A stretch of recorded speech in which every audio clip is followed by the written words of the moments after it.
कौन सा एक्सेप्ट सन करेंगे? 86। ओके,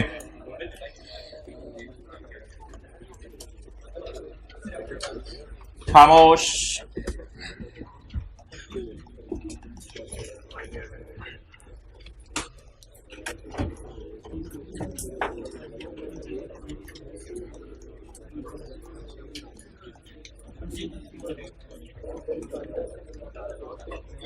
भाईजान पी यूज करिए कॉस्ट मॉडल, सब्सिडरी भी यूज करिए कॉस्ट मॉडल।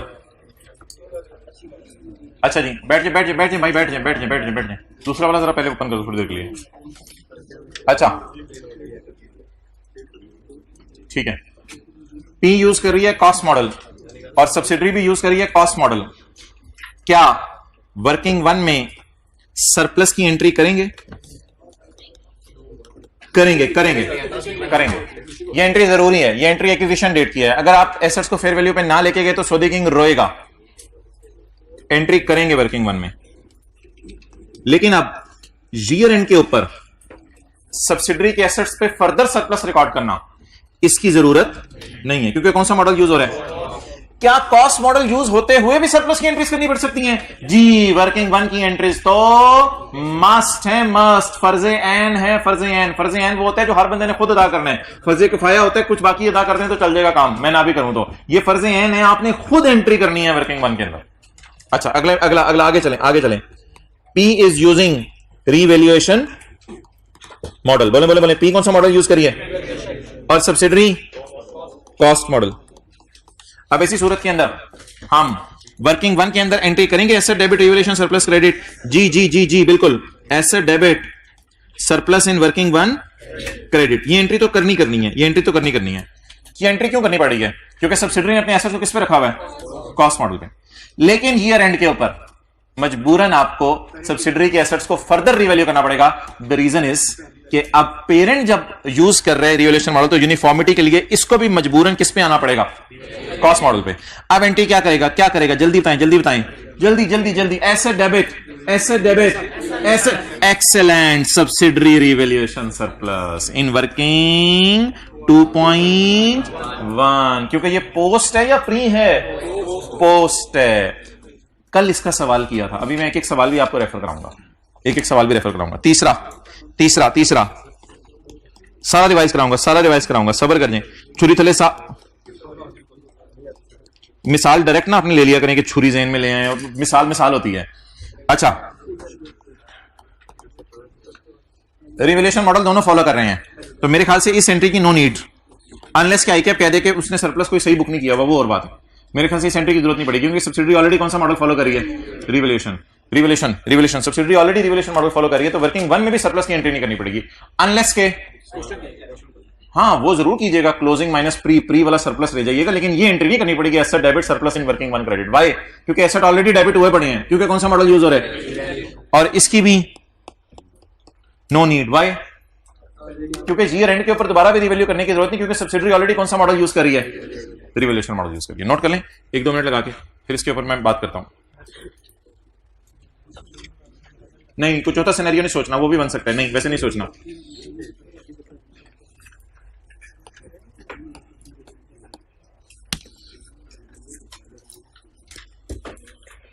जी, मुझे किताब दें, मैं इनके सवाल नंबर बताऊं।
अच्छा जी,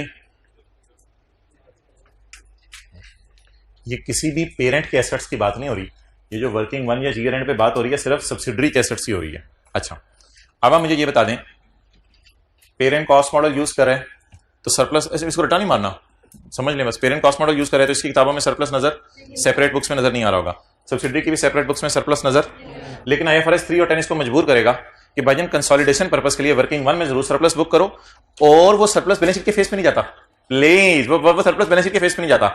द रीजन इज कि वो share capital, retained earning, surplus और इन्वेस्टमेंट्स कट जाती हैं, गुडविल बैलेंसिंग आ जाती है, तो ये सरप्लस बैलेंस शीट के फेस पे नहीं जाता, ये कोई ऐसा सरप्लस नहीं है, ये सिर्फ for the purpose of calculation एक सरप्लस था, तो ये हम निकाला करेंगे सरप्लस।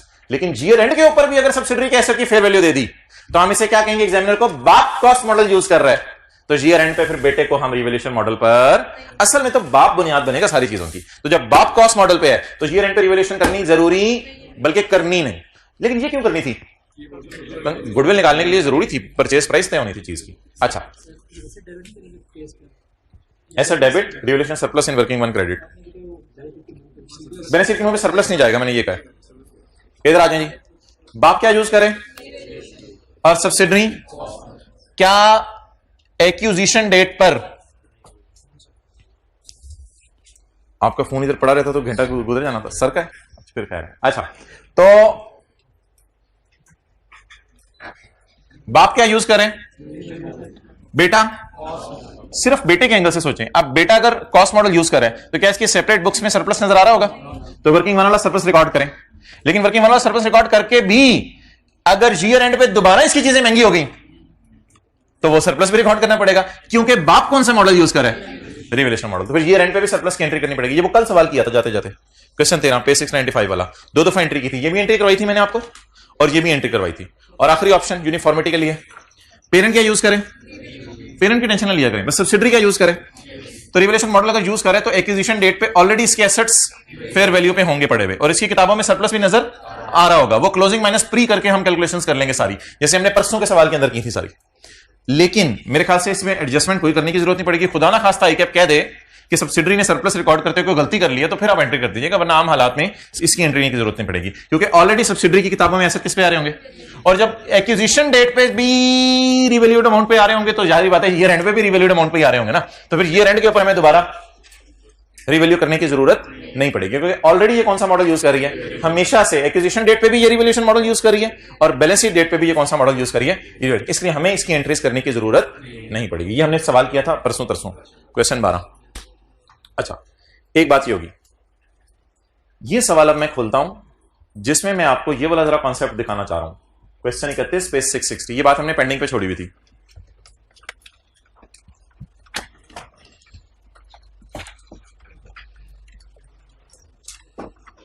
क्वेश्चन 31 पेज 660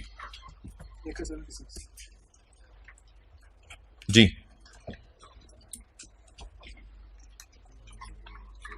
अच्छा, वैसे नजर मारे पेरेंट और सब्सिडरी की किताबों में कोई सरप्लस वगैरह नजर आ रहा है, नहीं नजर आ रहा ना, नहीं सरप्लस कहां नजर आ रहा है यार, सरप्लस सेपरेट फाइनेंशियल स्टेटमेंट में नजर, तो बजाहिर ये रिवैल्यूएशन मॉडल यूज नहीं करे, बजाहिर कौन सा मॉडल यूज करें, दोनों cost model. On acquisition date carrying value of its net assets were equal to the fair value except a building, जिसकी आपको पता है हमारी फेयर वैल्यू भी थी, वैल्यू इन यूज भी थी, तो हमने फेयर वैल्यू एडजस्टमेंट से इसको गुजारा था। और एक्विजिशन डेट के ऊपर हमने एंट्री कर दी थी एसेट डेबिट और surplus in working one credit. ये एंट्रीज हाँ यहां नहीं की थी, ये की थी, ये स्टेप 1 स्टेप 2 करके हमने ये एंट्री कर दी थी, revaluation loss in working one debit PP credit. ये एंट्री की थी नहीं की थी, किस दिन की थी, एक्विजिशन डेट पे।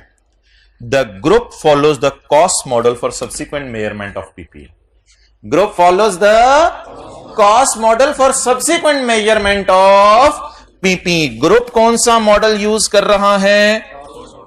Cost model for subsequent measurement of. ये एंट्री जरूर करनी है, ये एंट्री जरूर करनी है। लेकिन अब सवाल कहते हैं इस बिल्डिंग की फेयर वैल्यू बढ़ के माशाल्लाह ईयर एंड पे हो गई है 110 मिलियन की। ईयर एंड पे 110 मिलियन की हो गई है। क्या ईयर एंड की फेयर वैल्यू को लें या इग्नोर कर दें? वाई इग्नोर कर दें? क्यों? ग्रुप कौन सा मॉडल यूज करा है? अच्छा, कहीं ऐसा तो नहीं होगा पेपर में लिखा है group is following cost model और आप वर्किंग वन वाली एंट्री भी ना करके आए? खुदा के लिए ये ना कीजिएगा। अगर ग्रुप कॉस्ट मॉडल यूज कर भी रहे, ग्रुप से मुराद फिर पेरेंट ही होगा ना, बाप। अगर ग्रुप कॉस्ट मॉडल यूज कर भी रहे, वर्किंग वन वाली एंट्री करनी क्यों जरूरी है? Because you have to calculate the goodwill. आपने share capital, retained earning, revolution surplus लेके अपने एसेट्स में जान पैदा करनी है ताकि वर्किंग वन में डेबिट साइड पे जो इन्वेस्टमेंट्स आए उनकी प्राइस तय हो सके और हमारी गुडविल प्रॉपर तरीके से निकल सके। ठीक है, तो ये 3 किस्म के सवाल हो गए। अच्छा जी, दोनों अगर रिवोल्यूशन मॉडल यूज कर रहे हैं तो सब्सिडरी के एसेट्स को ना एक्विजिशन डेट पे रिवैल्यू करने, ना ईयर एंड पे। ये सारी डिस्कशन किसके एसेट्स की हो रही है? ये सारे किसके एसेट्स हैं? एस के एसेट्स है ना, सब्सिडरी के एसेट्स। तो बात सुनते रहें और याद करते रहें। दोनों अगर रिवैल्यूएशन मॉडल यूज कर रहे हैं, ऐसी सूरत में सब्सिडरी के एसेट्स को एक्विजिशन डेट पर और बैलेंस शीट डेट पर रिवैल्यू करने की क्यों जरूरत नहीं है? ऑलरेडी रिवैल्यूएशन सरप्लस किताबों में नजर आ रहा है। नेक्स्ट, अगर पी रिवैल्यूएशन मॉडल यूज करे और सब्सिडरी, तो ऐसी सूरत में वर्किंग वन में भी सरप्लस की एंट्री करनी जरूरी है क्योंकि ये कॉस्ट मॉडल यूज कर रहे हैं। ईयर एंड पे अगर महंगा हो गया तो भी एंट्री करने की जरूरत है क्योंकि ये कौन सा मॉडल यूज कर रहा है? कॉस्ट मॉडल यूज कर रहा है। डन। लेकिन अगर दोनों बजेते हैं कॉस्ट मॉडल पे तो वर्किंग वन पर फेयर वैल्यू दीवानावार ढूंढनी है और ईयर एंड की फेयर वैल्यू दे भी दे एग्जामिनर, तो हम क्या क्या इग्नोर कर देने कि सिर्फ कंसोलिडेशन पर्पस के लिए हमने रिवैल्यू किया था गुडविल निकालने के लिए, वैसे हमारा रिवैल्यू करना मकसूद नहीं था। वो मैं कह रहा हूं कुछ चौथा सिनेरियो पे बन सकता है, अभी इस तरह नहीं सोचना।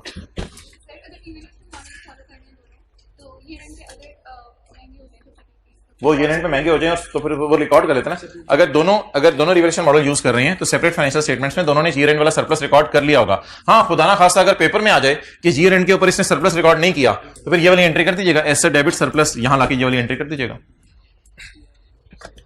बस ये एंट्रीज प्री में होती हैं और ये एंट्री पोस्ट में होती है। और ये वाली एंट्री भी आपको पता है फिर वर्किंग 2.1 कल हमने की थी, ये सीआरई एनसीआई को नहीं बांटा जाता, ये कंसोलिडेटेड सरप्लस और एनसीआई को बांट दिया जाता है थ्रू वर्किंग 2 और वर्किंग 2.1। वर्किंग 2.1 इज बहन of working 2, it is just like SRE. जो वापस आ जाए वो स्टैंडर्ड ओरिजिनल निकाल लें। स्मोक फिल्टर वाली एग्जांपल हम कर रहे थे, स्मोक फिल्टर वाली किसको? हाँ, अच्छा, वो कौन सा वाले सवाल में? Question number 5।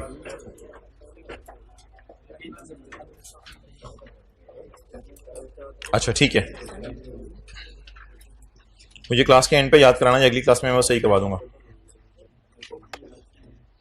अच्छा मोहतरम, वापस आ जाए वाले स्टैंडर्ड में। Legal requirement to fit smoke filter, सवाल दोबारा पढ़ लें। एक नया लॉ बना था जिसमें स्मोक फिल्टर फिट करने थे आपने 30/2001 तक, लेकिन एंटिटी ने 30/2001 तक फिट नहीं किए। ये स्टैंडर्ड ओरिजिनल पार्ट बी, यहां पेज क्या है? 244। अभी भी स्टैंडर्ड कुछ नहीं लाए इसलिए यहां का पेज पूछ रहे हैं। शायद आईकैप से खरीदे ही नहीं, शायद आईकैप दे ही नहीं रहा, शॉर्ट हुए में दे रहे हैं। Under new law an entity is required to fit smoke filter to its factories by 30 June 2001। The entity has not fitted the smoke filter by 31 December 2000। कब तक फिट करने हैं? 30 जून 1 तक। कब तक नहीं किए? खैर है, अभी तो 6 महीने रहते हैं फिट करने में।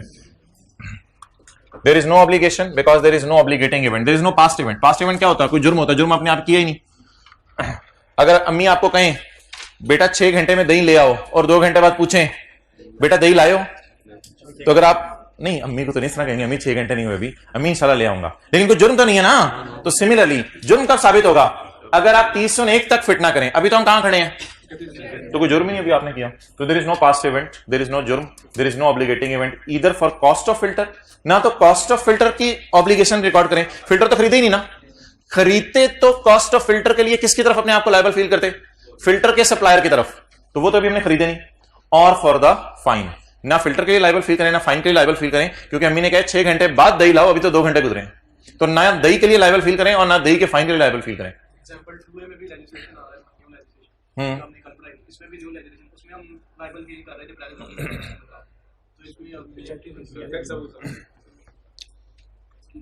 जी जी जी सब छोटे चले साहब। एग्जाम्पल 2A जो कल हमने पढ़ी थी, इसमें कॉन्टेमिनेटेड लैंड थी, कॉन्टेमिनेटेड लैंड थी।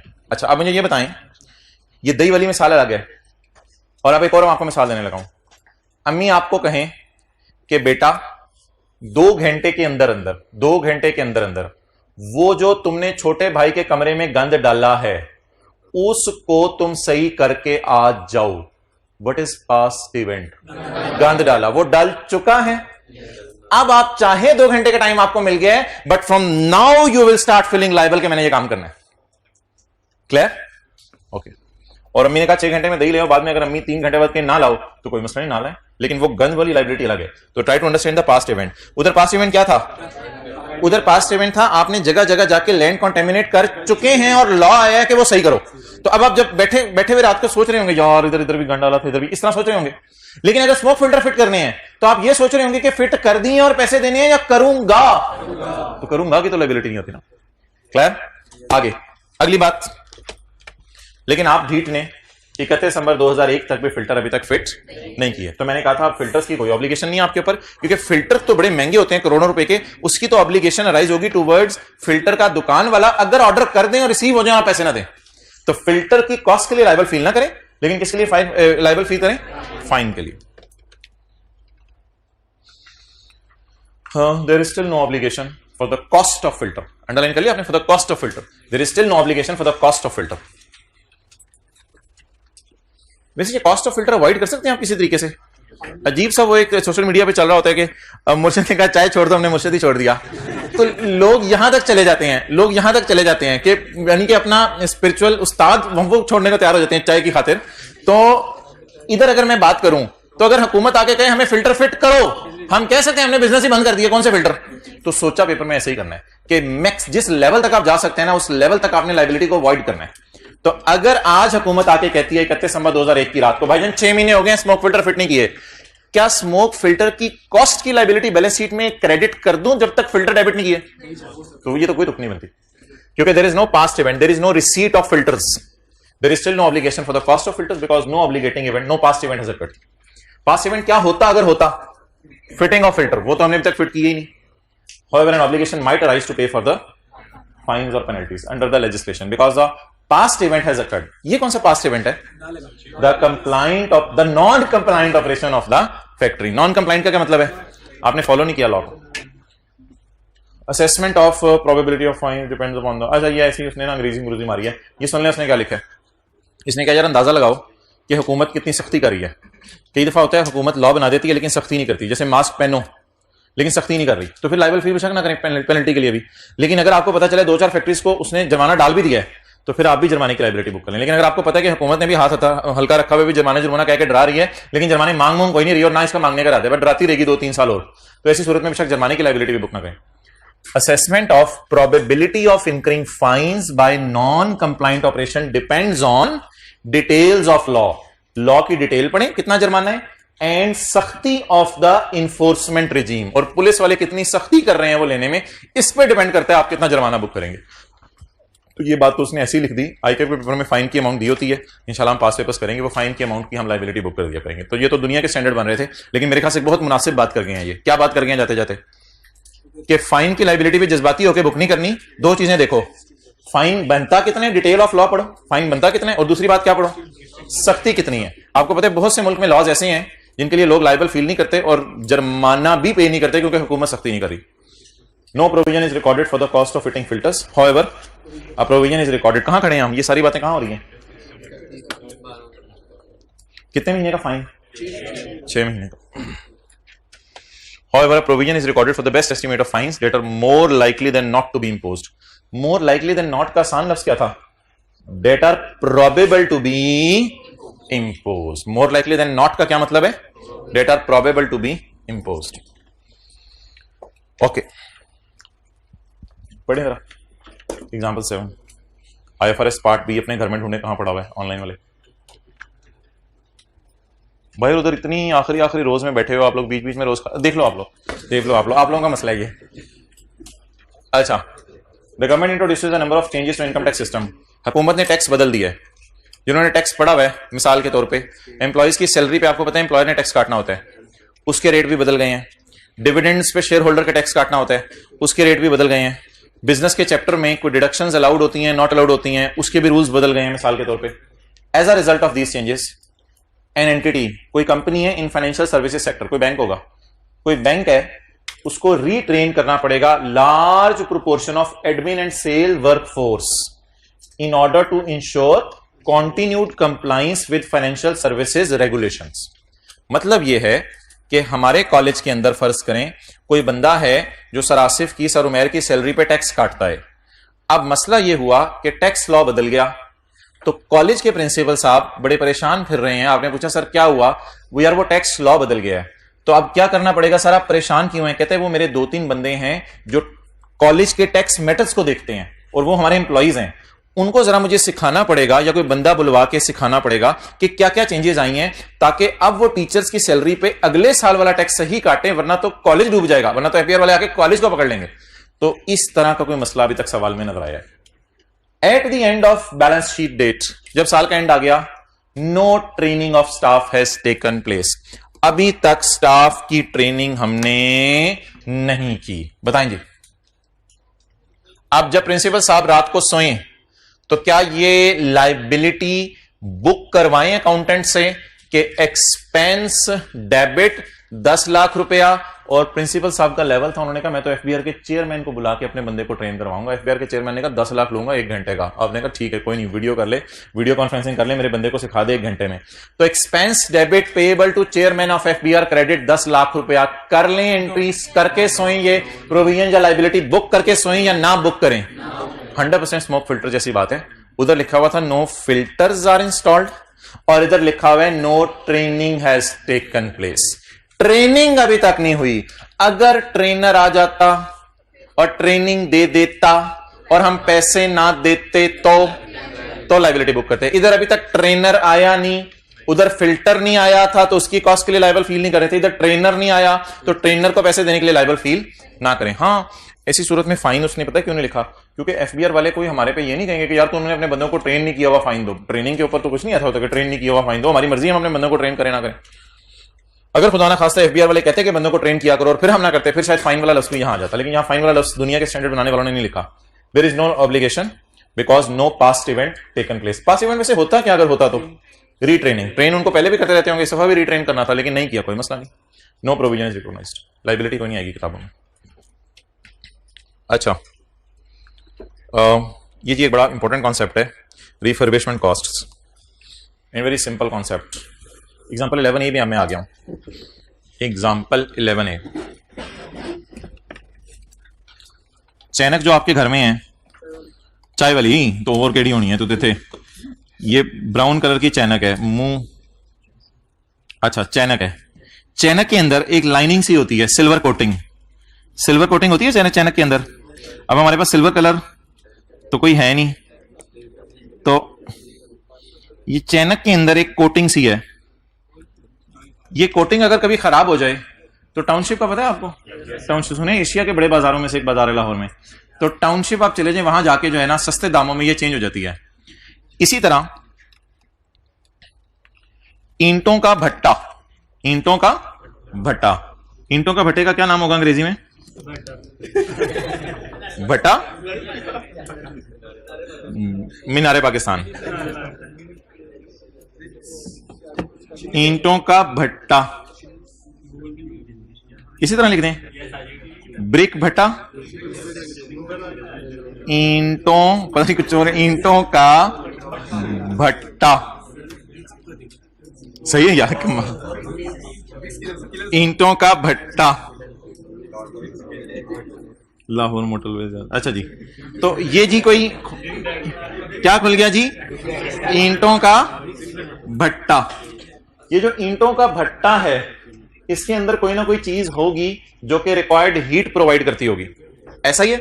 इसके अंदर कोई ना कोई चीज होगी, कोई मटेरियल होगा, कोई क्रिस्टल, कोई केमिकल, कोई चीज डलती होगी जो रिक्वायर्ड हीट प्रोड्यूस करती होगी, और इतनी ज्यादा हीट के ऊपर ईंटें पक जाती होंगी।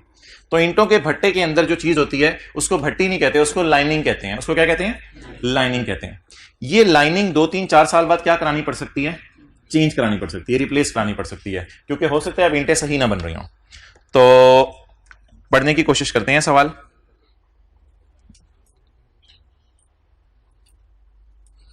क्या क्या खोला हुआ है, क्या क्या चल रहा है?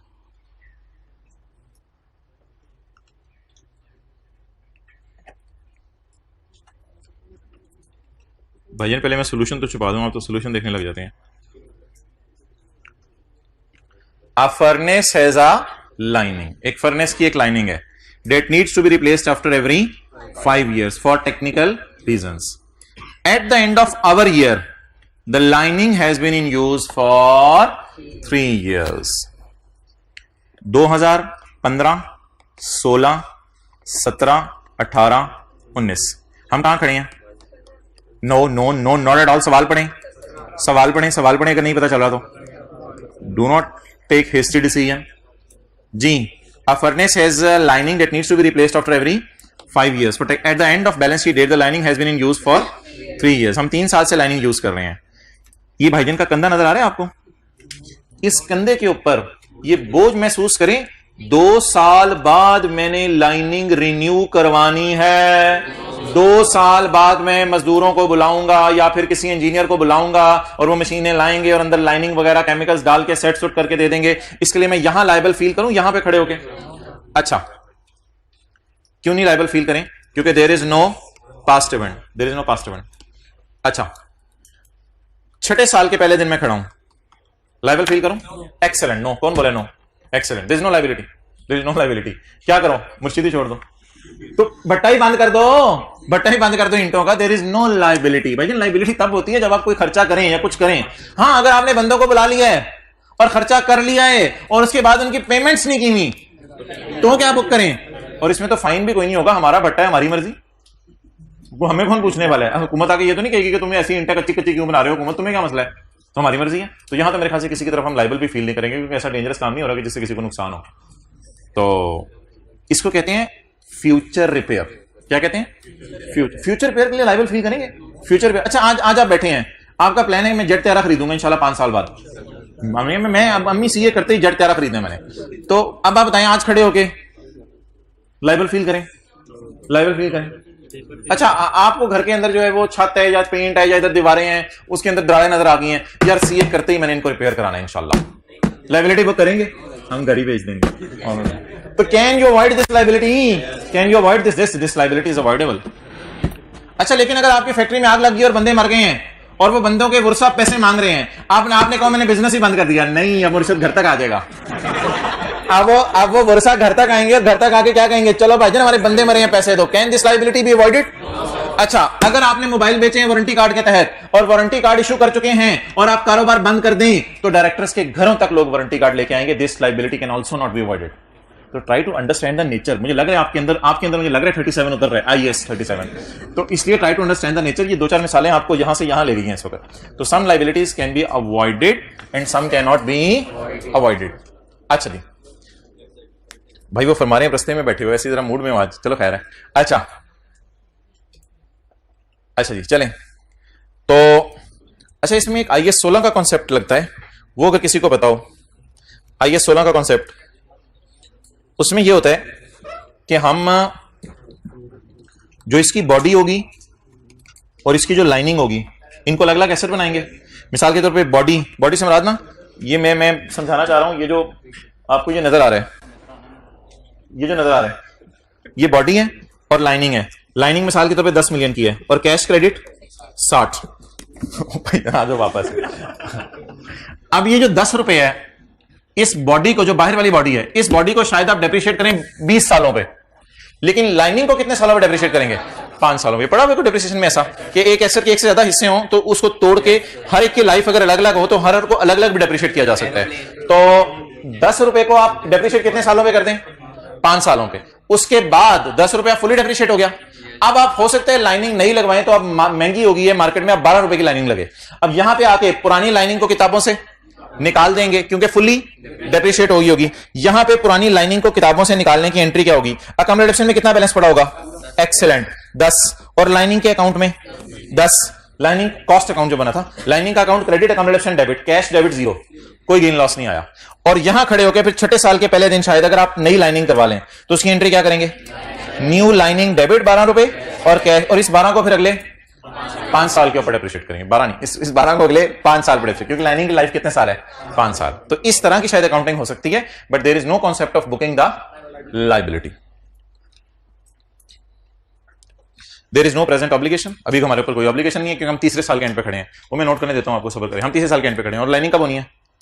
2 साल बाद। हम तीसरे साल के एंड पे, सवाल में वापस आ जाएं, हम तीसरे साल के एंड पे खड़े हैं और लाइनिंग कब होनी है? 2 साल बाद। There is no present obligation, no liability is recorded. अगर इस तरह का सवाल आ गया ना तो ये वाली अंग्रेजी आपने फिर लिख के आनी है। ये थोड़ी सी लॉजिक्स हैं, ये एज इट इज आप स्टैंडर्ड ले लीजिएगा, 7 वाले के पास पढ़े होते हैं पेपर में, तो 7 वाले से ले सकते हैं स्टैंडर्ड। ले आप एफर्ट तो दूसरी तरह दे रहे हो, आपको कैसे पता है? अच्छा, किसी ने टायर हो, किसी की बातों में आगे द कॉस्ट ऑफ, किसी की बातों में आगे तो सीए कर, the cost of replacing the lining is not recorded. The cost of replacing the lining is because at the end of balance sheet date no obligation to replace the lining exist। ये line जरा काट दें, ये थोड़ी सी जरा मुश्किल अंग्रेजी है, इसको छोड़ दें। there is no obligation, काटने की इजाजत है स्टैंडर्ड में, काट दें बॉल पॉइंट से। the cost of replacing the lining is not recorded because at the end of balance sheet date no obligation to replace the lining exists। even the intention to incur expenditure depends on company deciding to यार उसकी summary कर लें, छोड़े परे, इसको भी छोड़ें। Instead of a provision, बोले instead of a provision being recorded the depreciation of lining takes account of its consumption. इस 10 रुपए को कैसे कंज्यूम कर लेंगे? 2 रुपए की हर साल एंट्री करके, depreciation debit accommodation credit, depreciation debit accommodation credit on accounts of his consumption, that is it is depreciated over the relining costs then incurred. 5 साल के एंड पे ना, the relining cost then incurred are capitalized, फिर बाद में capitalise कर देंगे वो जो मैंने 12 रुपए की हैं। the relining cost then incurred are capitalized with the consumption of each new lining shown by depreciation over the subs। फिर हर न्यू लाइनिंग को अगले 5-5 साल पे क्या करते रहेंगे? डेप्रिशिएट करते रहेंगे।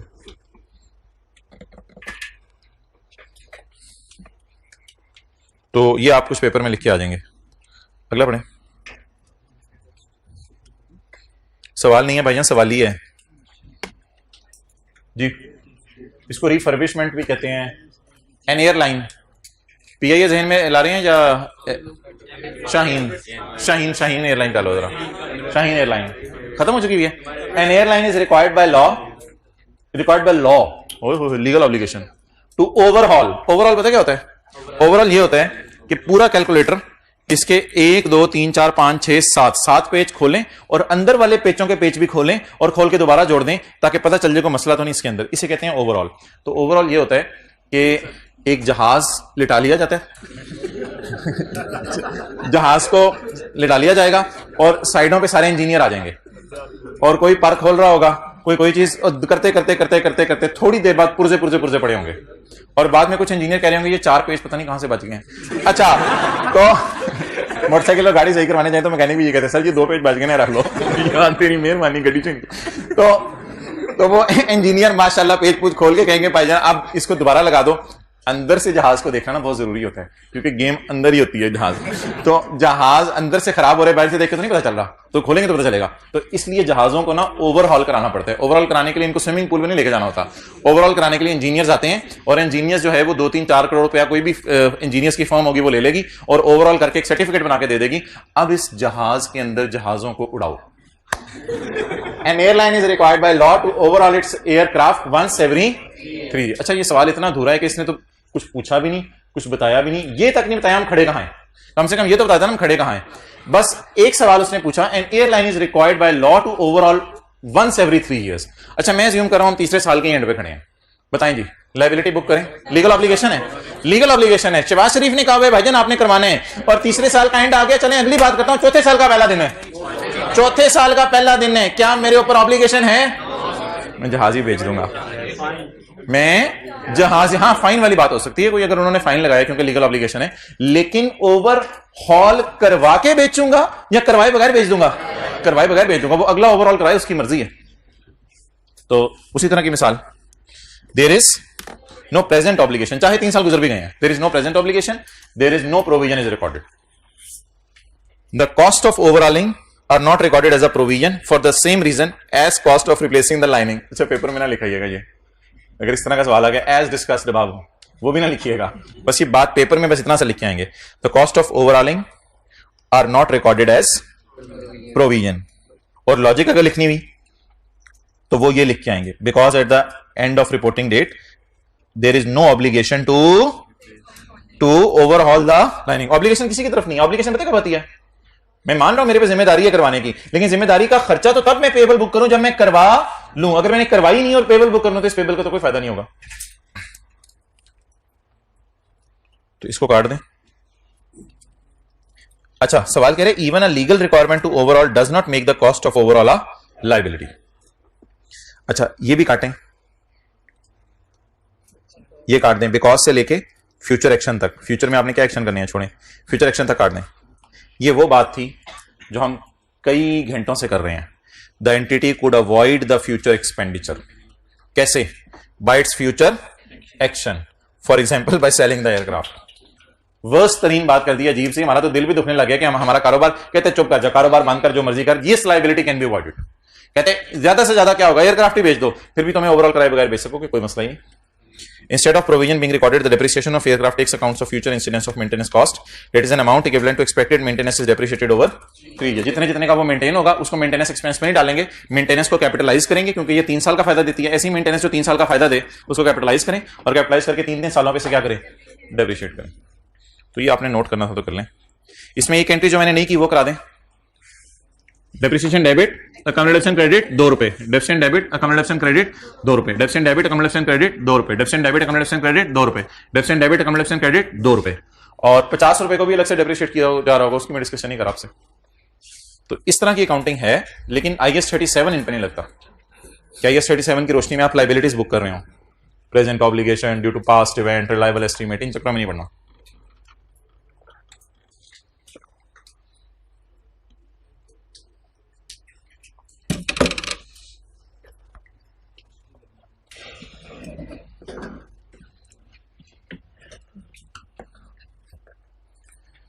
चलें जी,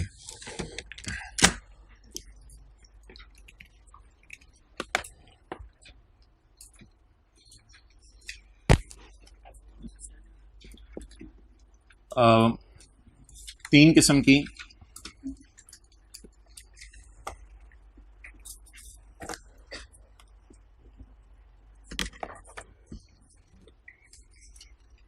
की एडजस्टमेंट्स आपको पेपर में आ सकती हैं।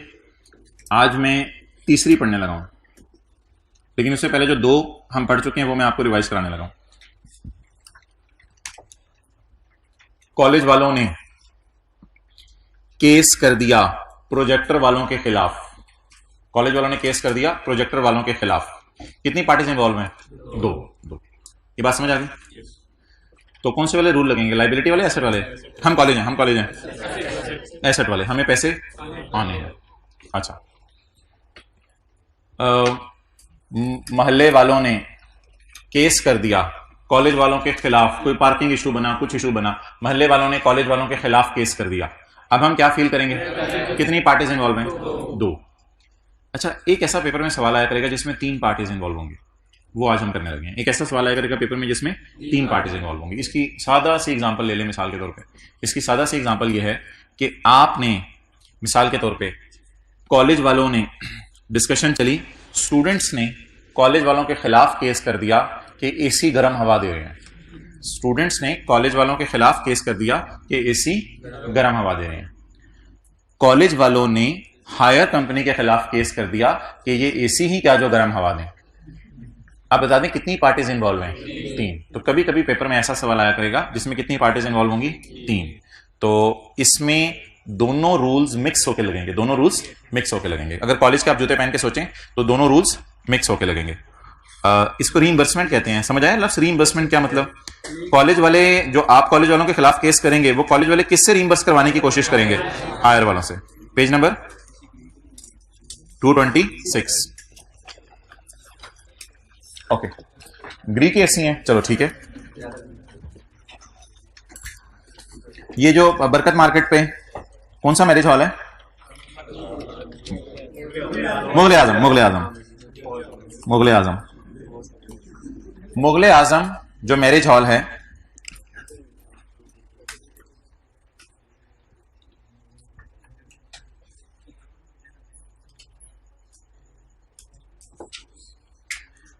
किधर है? IS 1037 ये है। ओहो, इधर किधर है? IS 1037 ये मिसाल एक जगह नोट हुई भी है।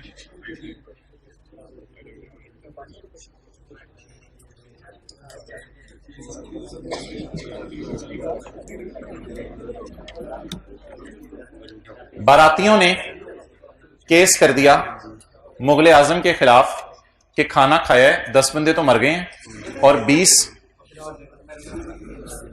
यार ये ना अजीब लोग हैं, अब ऐसी बातों पे हंसते हैं। देखो, जब दुनिया के स्टैंडर्ड्स में, जो दुनिया के स्टैंडर्ड्स हैं उसमें एक मिसाल में लिखा हुआ है after a wedding 10 people died, तो मैं अगर ऐसी मिसाल दे दूं तो आप क्यों हंसते हैं? हद होगी। चलो अब आप मेरी बातें खुल के सुने। मुगल आजम के खिलाफ बारातियों ने केस कर दिया कि जब से दुल्हा दुल्हन गए हैं 12 बंदे मर चुके हैं और 25 बंदे अस्पताल के अंदर बिस्तरे मर्ग पे पड़े हैं और 50 अस्पताल की लाइन में लगे हैं। तो आप लोगों ने क्या डाला था? कढ़ाई ज्यादा खा रहे थे हमारे लोग, क्या ऐसा डाला था कढ़ाई में? मुगल आजम पहले तो कहता रहा इन्होंने ज्यादा खाई है कढ़ाई, वीडियो के कैमराज में देख लो, ये मसला हुआ असल में। लेकिन बाद में पता चला कि मुगल आजम ने तहकीक की तो गेम निकली थी रशीद मुर्गी वाले की, कि उसने ऐसी अजीब अजीब मुर्गियां सप्लाई की थी जिसकी वजह से बेचारे मुगल आजम वाले फंस गए। अब आप बताएं हम किसकी अकाउंटिंग कर रहे हैं? मुगल आजम की। मुगल आजम की अगर मैं बुक्स में मुगल आजम का अकाउंटेंट हूं तो मैं किसकी तरफ अपने आप को लायबल फील करूं? लायबल। और किसकी तरफ से मैं इनफ्लो एक्सपेक्ट करूं? रशीद मुर्गी वाले की तरफ से। और किसकी तरफ अपने आप को आउटफ्लो एक्सपेक्ट करूं? समझ आ गई ये बात? चलें ये बात नोट कर लें, फिर अगली मिसाल करते हैं। पेज नंबर है 226, 200 दफा 26, 226। भाई कल के जो लेक्चर का पार्ट बी था ना, अगर किसी ने अटेंड नहीं किया तो वो संडे वाली क्लास में आखिरी 10 मिनट जरा सुन के आए जो फाइनल अकाउंट की डिस्कशन हुई थी। ठीक है, अच्छा कल की क्लास को ना थोड़ा सा इंटरेस्टिंग मैं बना रहा हूँ। 12 से लेके 5 बजे तक टाइम है, खुली खुली ब्रेकें होंगी। उसमें हम एक सवाल शायद IS 37 का कर लेंगे और एक फाइनल अकाउंट का सवाल कर लेंगे। उसमें लीज की एडजस्टमेंट डाल देंगे, कोई ना कोई इंटरेस्ट की एडजस्टमेंट आ जाएगी, कोई IS 12 की एडजस्टमेंट आ जाएगी। इस तरह के एडजस्टमेंट्स डाल के एक सवाल फाइनल अकाउंट का कर लेंगे। फाइनल अकाउंट का सवाल शुरू होता है पता नहीं चलता, ऐसा टाइम गुजर जाता है। तो कल की क्लास को ना इस तरह थोड़ी थोड़ी चीजें डाल के इंटरेस्टिंग करते हैं। बाकी वन डिश पार्टी है, कोई एक लेयर ले आए, कोई घर से जूस ले आए, कोई कुछ ले आए। तो मैं अपने लिए बिरयानी ले आऊंगा। ठीक है, अच्छा जी 12 से 5 खुली खुली ब्रेकें होंगी। पता चले 4 बजे फारग हो जाए, फारग ही हो जाए। अच्छा तो हो गया, मैंने डिसाइड कर लिया है हर हफ्ते में आपको 2 दफा तंग करता हूं, बुध को और सैटरडे को। लेकिन अगले हफ्ते जो आप जा रहे हैं तो मैं सिर्फ 1 दफा तंग करूंगा। किसी एक दिन आपको अगले हफ्ते अभी तो संडे को है ना कल, अगले हफ्ते आपको तंग नहीं किया जाएगा, नॉर्मल क्लासें चलेगी। अगले हफ्ते आपको तंग नहीं किया जाएगा, ना छेड़। यू पीपल आर मलांग? I don't think so. जी मोहतरम, ये जरा खुद समझें, समझ आ रही? कोई तुक बन रही है? तुक मलंगा। आपने मोबाइल की दुकान ओपन की, कस्टमर ने आकर ये क्या मोबाइल है, शर्म नहीं आती तुम लोगों को? इस मोबाइल को मैं अलार्म लगा रहा हूं, मैं उठ नहीं सकता, ये रखो अपना मोबाइल, ये रखो। आप बड़े कूल माइंड, आपने कहा अच्छा भाई बैठो यार, कोई आगे से मोबाइल मेरी दुकान, इस तरह ना किया करें। अच्छा यार कोई मसला नहीं है, बैठ जाए, भाई के लिए बोतल लाओ। नहीं नहीं नहीं, बैठो बैठो, चाय भी आ रही है, बिस्किट भी आ रहे हैं, ठंडा किया करें। अगले बंदे को ना ठंडा किया करें, उसे और ना भड़काया करें। ठीक है, पंजाबी वाले कहते हैं कि पानी डालो तो लस्सी बढ़ जाती है, गाली डालो तो लड़ाई बढ़ जाती है। तो बढ़ाया ना करें चीजों को, खत्म किया करें। ये जिंदगी के सुनहरी असूल हैं, ये अलग से क्लासें नहीं होंगी इसके लिए। अच्छा, तो अब आप मुझे बता दें, रिटेलर किसकी तरफ अपने आप को लायबल फील कर रहे हैं? कस्टमर की तरफ। और आप जो रिटेलर हैं, आप नोकिया वालों को जाके पकड़ेंगे, आप जो है वो सैमसंग वालों को जाके पकड़ेंगे, आईफोन पे हाथ ना डालिएगा, आप सैमसंग वालों को जाके पकड़ेंगे, नहीं कहेंगे कोई खुदा दा खौफ करो यार, की कीता तुसी साडे नाल, हमारी बेइज्जती करानी है तुम लोगों ने। तो इसकी मिसाल अब हम करने लगे हैं। अच्छा, यहां किसके रूल लगेंगे? प्रोविजन के या एसेट के? आउटफ्लो है ना, आउटफ्लो है, जहां आपकी जेब से पैसे जाने हैं, और मैन्युफैक्चरर की तरफ से आपकी जेब में पैसे आने हैं। अच्छा, मुझे ये ना बताइएगा, कुछ कस्टमर डायरेक्ट मैन्युफैक्चरर के पास जाते हैं, वो भी चीजें हम किसी दिन पढ़ेंगे। फिलहाल मैं ऐसा सिनेरियो समझ रहा हूं, कस्टमर किसके पास आया? रिटेलर के पास। और रिटेलर ने किससे पैसे मांगे? ये जो मैंने डायग्राम बनाई है, ये मोबाइल की नहीं बनाई। ये बंदा इसको पैसे देगा और फिर ये बंदा इसको पैसे दे देगा या रिपेयर करके दे देगा मोबाइल, जो भी केस होगा। तो हमारे नजर में इधर से पैसे आ जाएंगे और इसको पैसे चले जाएंगे। ये प्रोविजन होगी और इधर क्या होगा? एसेट। एसेट का क्या मतलब? दो डायग्राम थी ना कल, एक लायबिलिटी वाली डायग्राम थी और एक एसेट वाली। हमने इसके खिलाफ केस किया हुआ है? नहीं, इसने हमारे खिलाफ केस किया हुआ है और इसके खिलाफ हमने केस किया हुआ। डन? सवाल ये किस पेज पे है? सवाल 226 पे। A retailer company estimates that it will cost 1 lakh to fulfill its obligations in respect of guarantees offered to its. A retailer company estimates that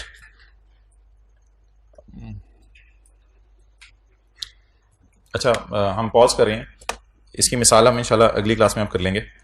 तो एक न्यूमेरिकल आपको कराने हैं, पता चले उस न्यूमेरिकल को फिर जल्दी जल्दी करवाना पड़े तो कोई फायदा नहीं है। तो IS 1037 का जी पहला न्यूमेरिकल निकालना है, कल इंशाल्लाह इस मिसाल को कर लेंगे, कल ना कि परसों कर लेंगे।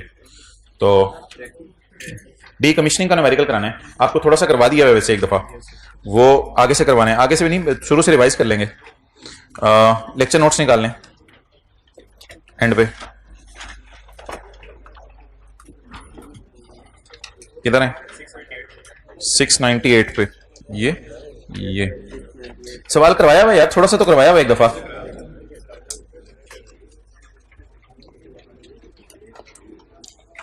$698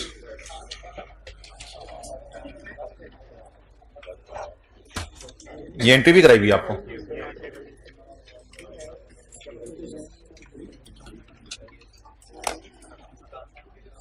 चलें जी, ये न्यूमेरिकल्स हैं, इंशाल्लाह कल भी हमने इसी तरह का न्यूमेरिकल करना है।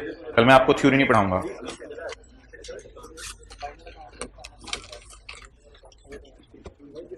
ये ना IS 37 टाइप चीज है, किसे कहते हैं? IFRIC 1, international financial reporting interpretation committee 1।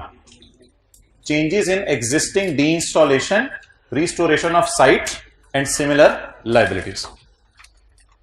एक कंपनी ने एक प्लांट खरीदा है 300 मिलियन का, इसमें इंस्टॉलेशन शामिल है या डी इंस्टॉलेशन? अभी इंस्टॉलेशन शामिल है, यानी हो सकता है 200 पेज इंशाल्लाह मैं कल बताऊंगा, page 698। A company purchased a plant costing 300 including installation. शायद 280 का प्लांट का बिल हो और 20 रुपए इसमें क्या हो? इंस्टॉलेशन। इसकी लाइफ कितने साल है? It is purchased on 1 January 16। It is legally obliged to deinstall the plant. आप बता दें, इसीलिए ये IS 37 से ना लिंक्ड है। Is it a legal obligation और constructive obligation? Legal obligation. What is past event? Excellent, installation. Install हो गया, देग वाली बात कल वाली याद है? इंस्टॉल हो गया तो डी इंस्टॉल करना क्या है? जरूरी है। एक्सपेक्टेड फ्यूचर कॉस्ट है या कंफर्म है कि मजदूर कितने पैसे देंगे? कितने साल बाद? 12 साल बाद मजदूर कितने रुपए लेंगे? 100 मिलियन समझ लें, जो मर्जी समझ लें, फिलहाल ₹100 है। The prevailing market based discount rate is 7%। ये कब की बात है? 1 जनवरी 16 की। ये 1 जनवरी 16 की बात है। On 1 January 18 estimate is revised. And now future, जी चेंज इन एस्टीमेट कहेंगे इसको। And now future dismantling is estimated at, महंगाई हो गई। 2016 में हुकूमत थी इमरान खान की, 2018 में शहबाज शरीफ की हुकूमत आ गई। हमने कहा मजदूर 100 नहीं, मजदूर शायद कितने मांगे? 140। And now the discount rate भी चेंज हो गया मार्केट में। डिस्काउंट रेट कितने परसेंट है? 6% है। मुझे बताएं कहां तक सवाल सॉल्व करते हुए मैं इस लाइन को ना पढ़ूं? एक्सेलेंट। 31/12/17 तक पहले मुझे पहुंचने दें, फिर आप मुझे कहिएगा ये वाली लाइन जरा पढ़ लें। तो इस लाइन को भी सवाल से मैं इग्नोर कर रहा हूं जब तक कि मैं कहां तक ना पहुंच जाऊं, 31 12 17 तक मैं सारी कैलकुलेशंस क्या एज्यूम करके करूं कि मेरा अंदाजा है मजदूर कितने पैसे लेंगे, 100 रुपया, और डिस्काउंट रेट कितना है, 7%। अनलेस के सवाल बता दे, डिस्काउंट रेट दे दे। अच्छा जी, तो इसको मैं इग्नोर करूं, तो शुरू करते हैं जी, एंट्रीज करना। साल बताएंगे? नहीं, साल साल साल, ईयर एंड 31 12 16।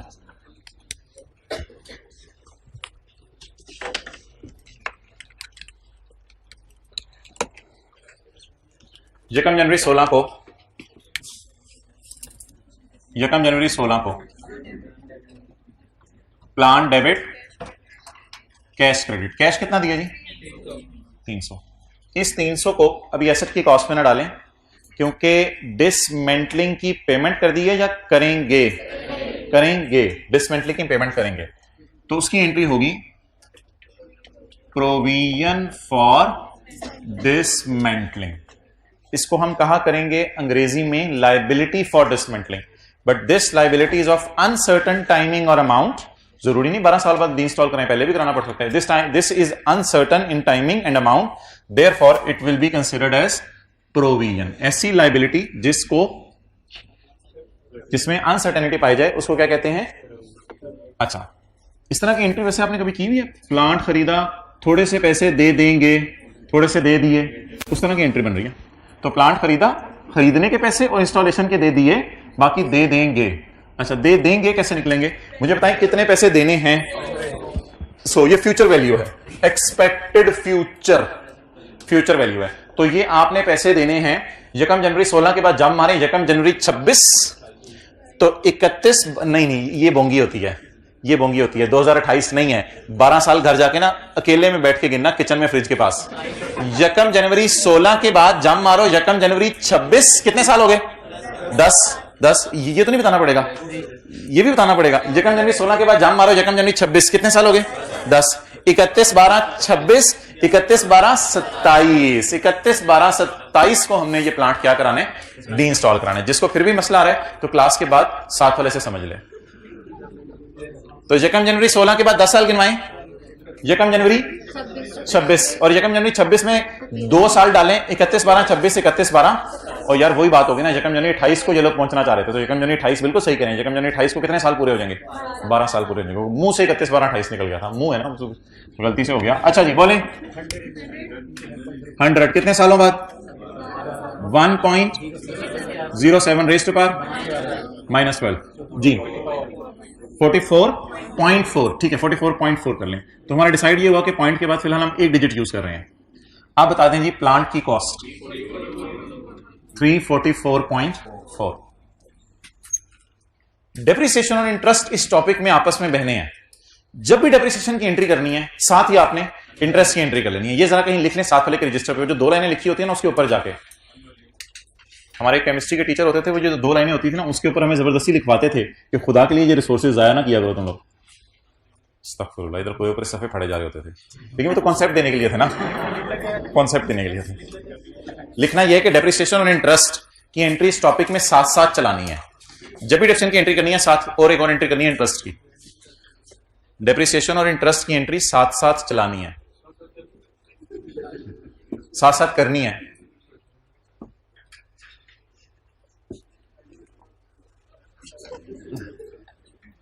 अच्छा जी, क्यों? अब इधर रीजन सुन लें। एसेट वैल्यू लूज करेगा तो इसकी डेप्रिसिएशन की एंट्री, और लायबिलिटी को आपने आहिस्ता आहिस्ता 100 पर पहुंचाना है। एसेट को डेप्रिशिएट करते करते 0 पर लाना है, और लायबिलिटी को 44 से ग्रो कराते कराते 100 पर लाना है। लेकिन एक बात याद रखिएगा, अब जब 44 से लायबिलिटी बढ़ते बढ़ते 100 पे पहुंचेगी तो इसे कहते हैं डिस्काउंट खोलना। डिस्काउंट खोलना ये कोई इस किस्म की चीज होती है कि ये 12 साल है फर्ज करें, तो 12 साल बाद मैंने कितने रुपए देने हैं, 100 रुपए। आज अगर देने पड़े 44.4, तो इसको ना इस तरह आपने समझना है जैसे मैंने बैंक से उधार ले लिया 44, इस तरह समझना है आपने। मैंने बैंक से उधार ले लिया 44 आज, और 12 सालों बाद वापस कितना करना है 100, तो इसका डिफरेंस इंटरेस्ट एक्सपेंस में डाला करना है। ये 44 आपने एसेट में डेबिट करना है। ये 44 फर्ज करें साल के एंड पे 50 हो जाएगा, फिर 55 हो जाएगा, फिर मिसाल के तौर पे 62 हो जाएगा। चलते चलते चलते ये 100 रुपया पहले 12 साल बुला के पीछे मैंने डिस्काउंट किया, इस डिस्काउंट को अब मैं क्या करूंगा, खोलूंगा। लेकिन ये जो डिस्काउंट खुलेगा ये फाइनेंस कॉस्ट में डेबिट होगा या एसेट की कॉस्ट में डेबिट होगा? ये फाइनेंस कॉस्ट में डेबिट होगा। इसको आपने प्रिंसिपल टाइप कोई चीज समझनी है कि मैंने प्रिंसिपल उधार लिया 44.4, इधर प्रिंसिपल भी वापस करूंगा 44.4, और 12 सालों का इंटरेस्ट साथ साथ वापस नहीं कर रहूंगा। 12 सालों का इंटरेस्ट एक ही दफा वापस करूंगा 100 रुपए में डाल के। 100 रुपए में आप दो चीजें डली होंगी इन द एंड। 12वें साल के एंड पे 100 में 44 का इंटरेस्ट वापस कर रहे होंगे, 44 का प्रिंसिपल वापस कर रहे होंगे, और 100 माइनस 44 का क्या, लेकिन वो इंटरेस्ट हर साल बुक करना पड़ेगा। इसे कहते हैं डिस्काउंट को खोलना। और डिस्काउंट जब खुलता जाएगा, डिस्काउंट किया था तो लायबिलिटी रिकॉर्ड हुई थी, अब डिस्काउंट खोलते रहेंगे, लायबिलिटी बढ़ती रहेगी, ताकि बढ़ते बढ़ते लायबिलिटी किस पे पहुंचे 100। डेप्रिसिएशन की एंट्री पहले करते हैं। प्लांट की कॉस्ट पकड़े 31/12/16, बोले जी।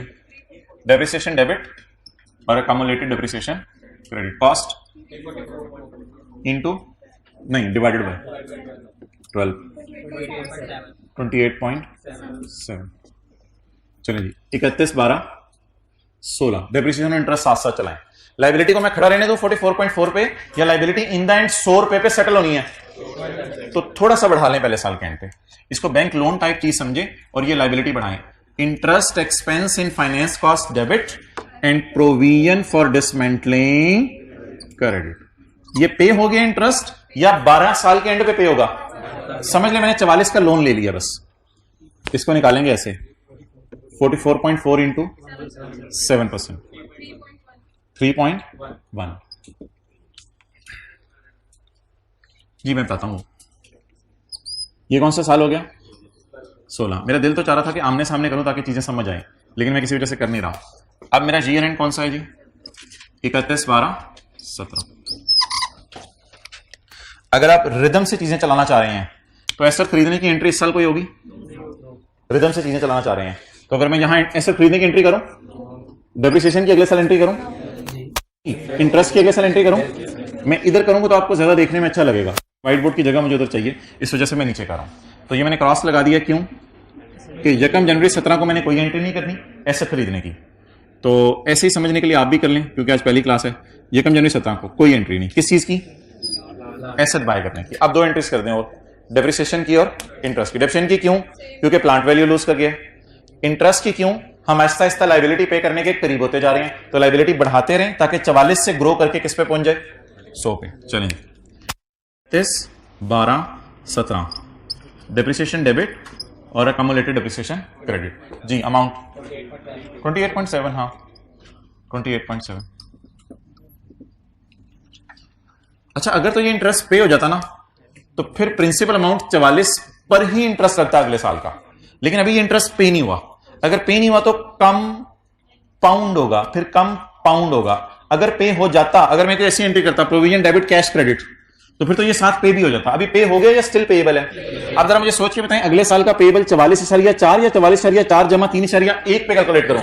44.4 भी और 3.1 भी, तो इंटरेस्ट कंपाउंड हुआ करेगा।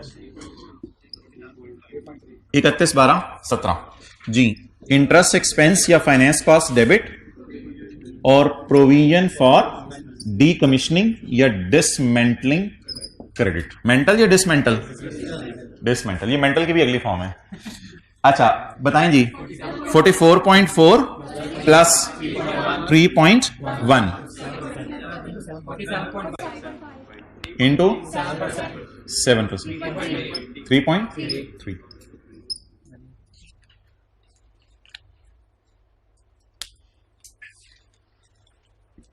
अब सवाल अभी हमने देखा था 1 जनवरी 18 को मसला आ गया, तो 1 जनवरी 18 को मसला हो गया। लेकिन अगर 1 जनवरी 18 को मसला ना होता तो अगले साल का इंटरेस्ट कैसे निकलता? अगले साल का इंटरेस्ट 44.4 प्लस 3.1 प्लस 3.3 या फिर 47.5 प्लस 3.3, तो भी 47.5 को गायब कर दें तो अगले साल का इंटरेस्ट बोलें कैसे निकलता? 44.4 प्लस पहले साल वाला भी इंटरेस्ट पे नहीं किया, दूसरे साल वाला भी इंटरेस्ट पे नहीं किया, अब तीसरे साल प्रिंसिपल जमा पहले साल का इंटरेस्ट जमा दूसरे साल का इंटरेस्ट, तीनों इकट्ठे होके कैलकुलेशन में जाएंगे। लेकिन इस तरह अगर आप बार बार इंटरेस्ट जमा करते रहेंगे तो कैलकुलेशन मुश्किल होती जाएगी। लेकिन ये तरीका भी कैलकुलेशन का आपने सीखना है। हम जो पेपर में किया करेंगे वो थोड़ा सा जरा डिफरेंट तरीका है, वो अब आप हजरात ने जरा फोकस करके नोट करना है। पेपर में हम ये वाली कैलकुलेशन, ये वाली कैलकुलेशन, ये वाली कैलकुलेशन देख ही नहीं रहे थे आप, ये वाली कैलकुलेशन, ये वाली कैलकुलेशन, ये वाली कैलकुलेशन और ये वाली कैलकुलेशन नहीं किया करेंगे, बल्कि ये एक टेबल फॉर्म में डाल के सारी कैलकुलेशन कर लिया करेंगे। डेट, डिस्क्रिप्शन, एसेट और provision for dismantling, provision for dismantling. ये जी एक वर्किंग खोलें, इस वर्किंग को हम किया करेंगे। चलें जी, भाईजान डेट ऑफ परचेज बताएं। यकम जनवरी 16। दोबारा से मैं काम करने लगा हूं, but in general entries form या table form? Table form. Cost बताएं। सबर सबर सबर सबर, इधर देखें, कॉस्ट आया करेगी भाईजान 300 जमा पीवी ऑफ 100, ऐसे ही आ जाएगी ना कॉस्ट, 300 जमा पीवी ऑफ 100। कॉस्ट आया करेगी 300 जमा पीवी ऑफ 100। उसका तरीका क्या हुआ करेगा? उसका तरीका ये हुआ करेगा कि 300 को लिख के यहां देखिए 300 को लिख के हम यहां छोड़ देंगे और इसको जरा होल्ड पे लगा देंगे और प्रोविजन की अमाउंट निकालेंगे यकम जनवरी 16 पे। उसके निकालने का तरीका ये हुआ करेगा, इस लाइन को थोड़ा मैंने लंबा रखा है इस वजह से कि मैं 100 को यहां लिखूंगा और इसको 12 साल पीछे बुलाऊंगा। अच्छा, 100 को यहां लिखूंगा और इसको 12 साल पीछे बुलाऊंगा, तो 100 इंटू 1.07 रेज़ टू पावर -12, ये वाली। तो तरतीब बता दें। तरतीब यहां क्या लिख लो पहले? ये तो एसेट की कॉस्ट में जाना ही जाना है। इसके अलावा डिसमेंटलिंग जानी है या डिसमेंटलिंग की पीवी? डिसमेंटलिंग की पीवी। ये 100 रुपया क्या है? डिसमेंटलिंग की फ्यूचर वैल्यू, ये डिसमेंटलिंग की फ्यूचर वैल्यू। लेकिन मैंने एसेट की कॉस्ट में क्या डालनी है? पीवी। ये वाला कॉलम एंड पे फिल करेंगे। 100 इंटू 1 रेज़ टू पावर -12 जी 44.4। अच्छा जी, आप बता दें 300 में ये वाला 44.4 में डालूंगा तो वो पहले निकालूंगा। आप बता दें what is the cost of asset? 344.4। Note कर लो, इसको नोट कर लो, 1-2 मिनट में दे रहा हूं। एंट्रीज इस तरह भी नोट कर लो, इस तरह भी कैलकुलेशन आनी चाहिए। कभी छोटा मोटा सवाल है तो इसी तरह कर लेंगे, टेबल टेबल के चक्कर में नहीं पड़ेंगे। कुछ छोटा मोटा सवाल हुआ तो इस तरह कर लिया करेंगे। 1-2 साल का सवाल हुआ, लेकिन वो सवाल 10-10, 12-12 सालों के आते हैं, तो बीच बीच में से मिस करके साल आते हैं, तो इसलिए वो मेथोडोलॉजी हमने सीखनी है। लेकिन कोई 1-2 साल का सवाल है आसान सा तो वो इस तरह भी हो जाएगा।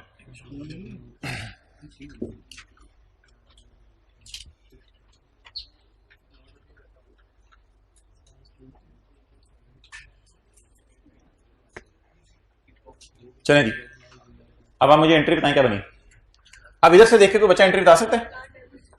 Asset debit cash credit liability credit, ऐसा ही है। एसेट डेबिट कैश क्रेडिट और लाइबिलिटी, वही बनी एंट्री बन गई। एसेट डेबिट कैश क्रेडिट और लाइबिलिटी क्रेडिट, डन।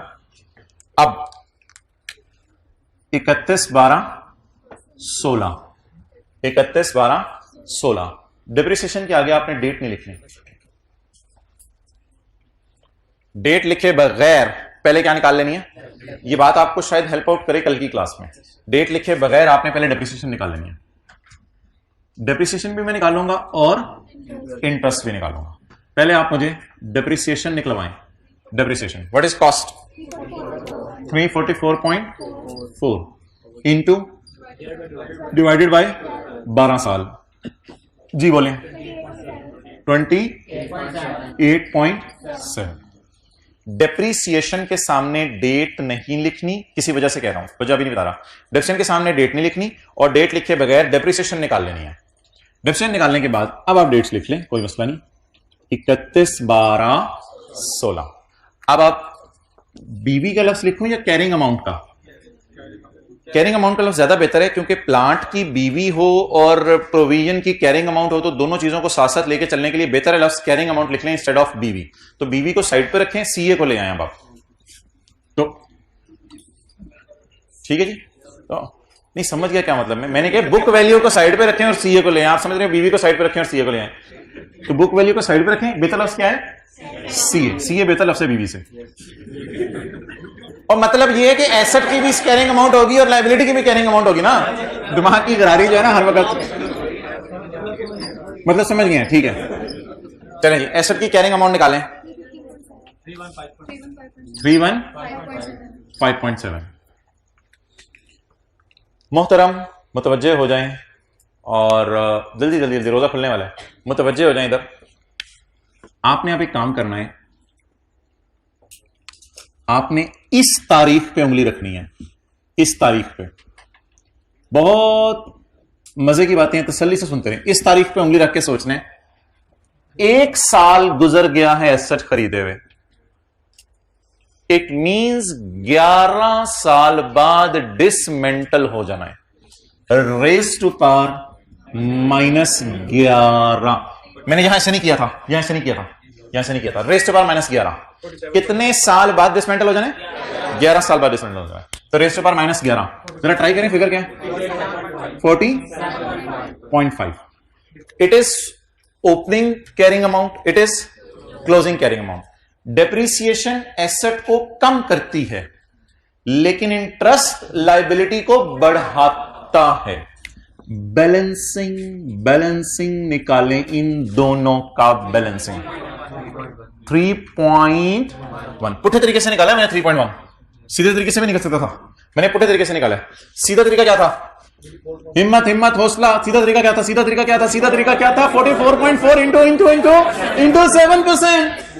सीधा तरीका ये था, सीधा तरीका ये था। पुठा तरीका, पुठा तरीका, पुठा पुठा पुठा पुठा तरीका। 100 लिख के आपने नजर इधर लेके जानी है। 31 12 16 कितने साल हो गए खरीदे हुए? इंशाल्लाह कितने साल बाद मेंटल हो जाएंगे? 11 साल बाद डिसमेंटल हो जाएंगे। तो अब 11 साल रह गए मेंटल होने में। रेज टू पावर -11 जी, 47.5।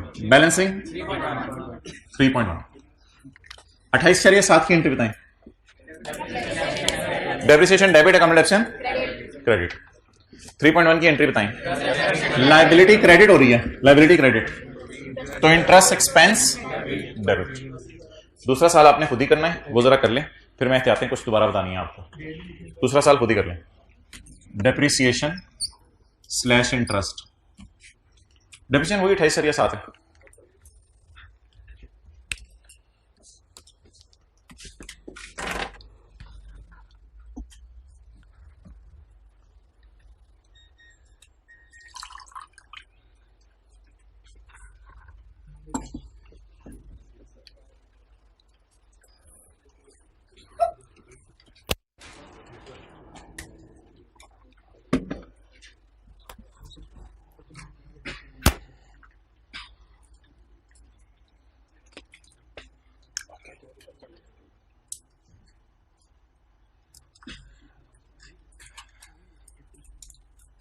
ऊपर वाली क्लास में व्हाइट शर्ट, कंधे पे हाथ ना रखो उसके।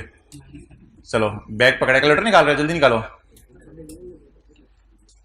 Well done.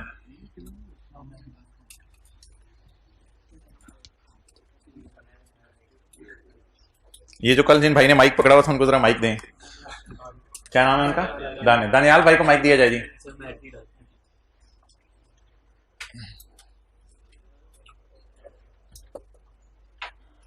दानियाल खड़े हो जाएं। अस्सलाम वालेकुम, क्या हाल है? ठीक ठाक। अच्छा ठीक है, मुझे बता दो कौन सी 2 एंट्रियां साथ साथ चलानी है? ठीक है जी, वेल डन। अच्छा अब मोहतरम कर लिया दूसरा साल। लकीली या अनलकीली 3.3 आया बैलेंसिंग? 3.3 आ गया बैलेंसिंग। ओके,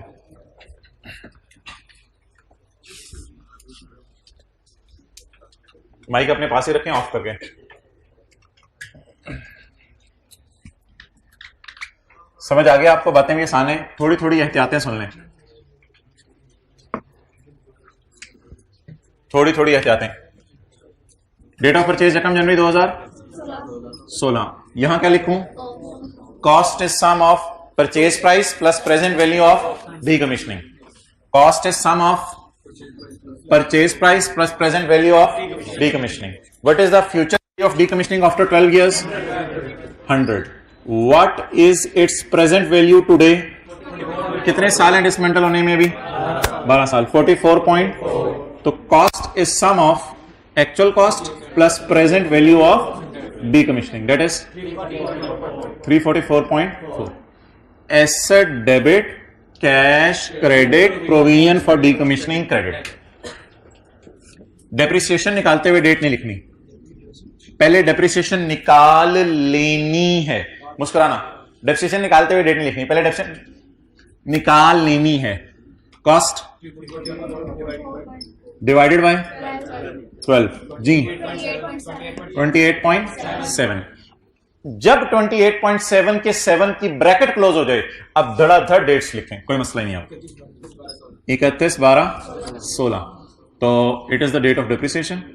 और 31/12/16 कैरिंग अमाउंट 315.7. असल में अब जो कैलकुलेशन आपने करनी है ना, उसके लिए आपको डेट चाहिए. वो डेट अब जरूरी है. अब जो आपने कैलकुलेशन करनी है उसके लिए आपको डेट चाहिए. क्या मतलब? मींस ये 100 रुपया अब कितने साल पीछे बुलाना है, उसके लिए एक तरीका होगा कि जरा सोच के मुझे बताएं, किस दिन खरीदा था प्लांट, हम कहां खड़े हैं, कितने साल बकाया रह गए हैं? 11 साल बकाया रह गए. तो 100 रुपए को कितने साल पीछे बुला लें? 1.07 raised to power minus 11. ये मेरे ख्याल से डायरेक्ट कैरिंग अमाउंट निकल आएगी. ये आपने वो जो 100 रुपया था इसको डायरेक्ट बुला के यहां खड़ा कर लिया. पहले आपने 100 रुपए को बुला के यहां स्टैंड कराया था, अब आपने यहां स्टैंड करा लिया उसको.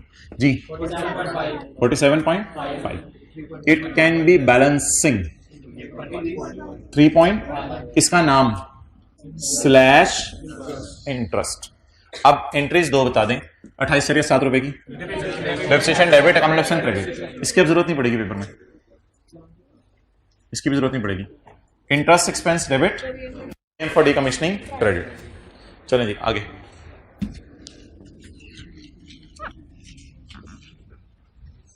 डेप्रिसिएशन से पहले डेट ना लिखें और रिमेनिंग लाइफ भी ना निकालें, क्योंकि कोई फटाफटा नहीं हुआ, कुछ नहीं हुआ अभी. रिमेनिंग लाइफ भी ना निकालें, डेट भी ना लिखें. मैं छोड़ दूं. कितनी ऑप्शन आ गई? 28.7. अब डेट जो लिख दें, जब निकल आई, अब डेट वगैरह लिख दें. 31/12/17. 31/12/17 कैरिंग अमाउंट 287. अब 31/12/17 पे उंगली रखेंगे हम और इस तरह सोचना है, कितने साल हो गए? 2. कितने साल बाद मेंटल हो जाने? 10 साल बाद मेंटल हो जाने. अगर आज मेंटल हो जाए तो कितने पे होंगे? 1.07 raised to power minus 10. जी 50.8. 50.8. अब शायद हमने वो 100 रुपए को दूसरे साल के एंड पे बुला लिया.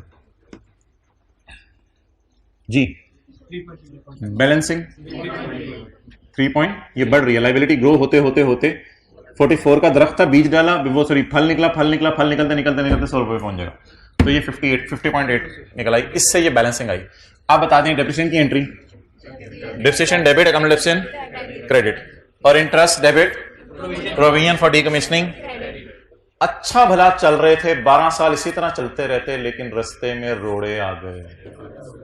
रोड़ा देखें, रोड़े कर लें, रोड़े रेवड़ी. अच्छा भला चल रहे थे, रेवड़ी वन डिश हो सकती है. अच्छा भला चल रहे थे, रेवड़ा आ गया ऑन 1 जनवरी 2018. स्पीड ब्रेकर आ गया. अच्छा भला हम इसी स्पीड से चल रहे थे, हमने तो इसी धुन में 12 साल चलते रहना था. आपको पता है नशा जो चढ़ता है, 2 साल की एंट्रीज होगी, नशा पूरा करने के लिए 12 साल की हमें पूरी करनी थी. चल भाई रिसीव चल. लेकिन 1 जनवरी 18 को किसी ने हमें लाया, भाईजान कुछ और हो गया, दुनिया बदल गई है, नया वज़ीर आज़म आ गया, खुदा के लिए रुक जाओ, जिस तरह तुम चल रहे थे उस तरह नहीं है.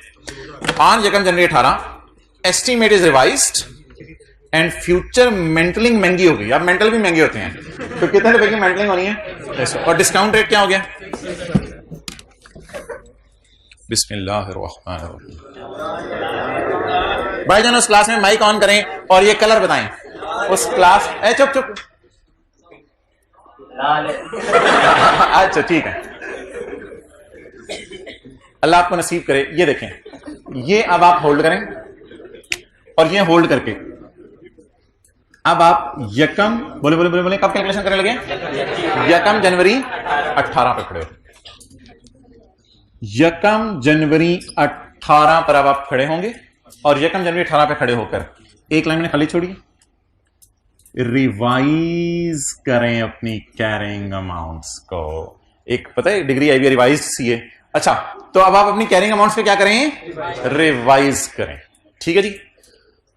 अब उस बच्चे को मैं शाबाश दूंगा जो ये बताएगा कि मैं रेज टू पावर माइनस कितना लिखूं। I really appreciate. 10 नहीं लिखना है क्योंकि एक दिन है, एक साल नहीं है, ये ना होने के बराबर है। स्टिल फील कितने साल गुजर चुके, और इधर तो I am standing at same date 31/12/17 की रात को सोया, यकम जनवरी 18 की सुबह उठा, बस इतना सा फर्क पड़े, साल गुजर गए बीच में। तो मैं डिसमेंटलिंग के 1-2 घंटे शायद करीब हो गया हूं, लेकिन 1 साल तो नहीं करीब हुआ ना, किसको उठा के मैं बदल दूं। तो पहली गलती बच्चे ये करते हैं यहाँ रेज़ टू पावर -9 और फिर आगे सारा छिकते हैं उसी तरह। तो इसलिए ये पहली ब्लंडर नहीं मानना आपने। तो what is the date I am standing today? यकम जनवरी 18, और पिछली रात को भी मैं 31/12/17 में खड़ा था। अब मुझे बता दें मैं रिवाइज्ड फिगर लूं या ओल्ड फिगर्स लूं? रिवाइज्ड फिगर लूं। 100 लूं, 140 लूं, कभी 100 भी लेने दिया करें टीचर को। 100 लूं, 140 लूं। दोपहर को 2 से 5 बजे तक टैक्स वालों ने बुलाया हुआ है, सुबह 9 से 12 बजे तक टैक्स वालों ने बुलाया हुआ है, और कल 12 से 5 बजे तक आपने बनाया हुआ है, और टीचर भी। अच्छा, अब आप मुझे बताएं, ऑन यकम जनवरी 2018 एस्टीमेट इज रिवाइज्ड 100 कितना हो गया? 140, और 7% 6%। इधर क्या लिखूं? 140 इंटू 1.06। लेकिन एक चीज नहीं बदलनी क्योंकि वो बदली नहीं। कितने साल बाद डिसमेंटल होने? स्टिल 10 साल बाद। अच्छा जी, what is the answer? 78.2। 78.2। Okay, अब आप मुझे बताएं बैलेंसिंग कितना आ रहा है? भाई एसेट में कोई चेंज आई थी जब मजदूरों के पैसों में चेंज आई थी? Please try to understand. Asset में कोई चेंज आई है जब मजदूरों के पैसों में चेंज आई है? तो मैंने एसेट को तो नहीं छेड़ा अभी, मैं तो सिर्फ इस कॉलम को छेड़ा है, प्रोविजन को ऐसे किया जाके सिर्फ प्रोविजन वाले कॉलम को छेड़ा है। बैलेंसिंग बताएं। 27.4। कोई माइकल लाल बता दे इंटरेस्ट कितना है इसमें? वक्त ही नहीं गुजरा, वक्त ही नहीं गुजरा। इधर था इंटरेस्ट 12 और 11 के डिफरेंस में। 1 साल करीब हो गए थे मेंटल होने के। 11 और 10 1 साल करीब हो गए थे। कितने साल करीब हो गए हैं? इंटरेस्ट का तो वक्त से ताल्लुक होता है। 31/12/17 की रात को खड़ा हूं या यकम जनवरी 18 की सुबह खड़ा हूं?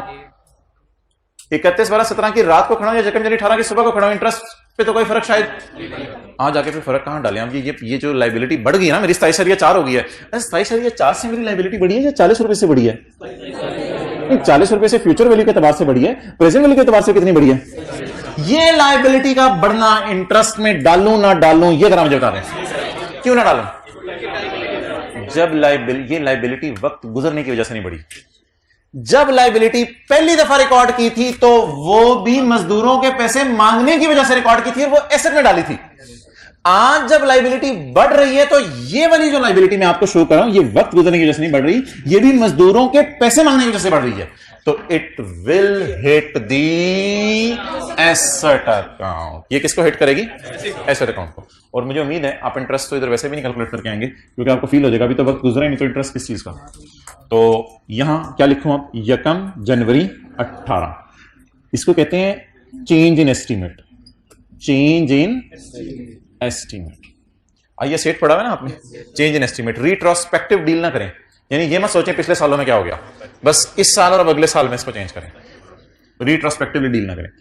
ना ना कुछ भी नहीं, बस इस 27.4 की एंट्री अधूरी सी बोले, लाइबिलिटी क्रेडिट एसेट, तो एंट्री पूरी कर दें, लाइबिलिटी क्रेडिट, और ये अमाउंट फिर इधर आ जाएगी, ये अमाउंट इधर आ जाएगी 31। अल्लाह का शुक्र है एसेट की अमाउंट भी रिवाइज हो गई, अब डेप्रिसिएशन पे भी हिट होगा। क्लियर? चलें जी, अब ये एक नई एंट्री है जो मुझे किस दिन खड़े होकर करनी पड़ेगी? यकम जनवरी 18।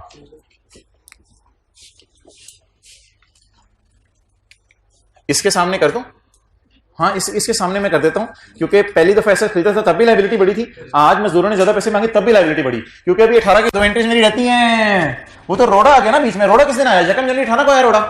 तो तो यकम जनवरी 18 को मेरे स्पीड ब्रेकर आ गया, स्पीड ब्रेकर को मैंने हैंडल कर लिया। अब जब साल का एंड आएगा तो नॉर्मल तरीके से 2 एंट्री इसी तरह होनी है। वो कौन सी? साल एसेट इस्तेमाल होगा और 1 साल लाइबिलिटी पेमेंट के करीब हो जाएगी। तो इसलिए मुझे तो लग रहा है इसके सामने कर दें तो ज्यादा बेहतर रहेगा। लेकिन कौन सा साल है? Year end 31/12/18। Year end is 31/12/18। जी एंट्री बोले, यहां से देखें ना, एसेट प्लस हो रहा है तो क्या करूं? डेबिट। और मजदूरों ने ज्यादा पैसे मांग लिए, 40 से एंट्री नहीं करनी, 27.4 से। जी प्लान डेबिट और provision for dismantling credit. Date यकम जनवरी 18। जी 27.4। ओके,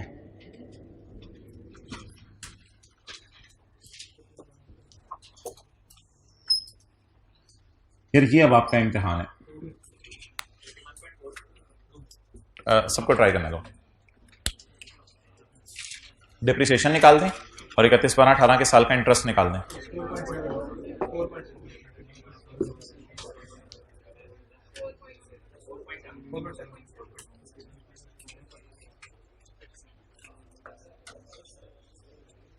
कोई आपके ऐसा बंदा तो नहीं साथ बैठा हुआ जो डिप्रिसिएशन निकालने से पहले उसकी डेट लिख रहा हो?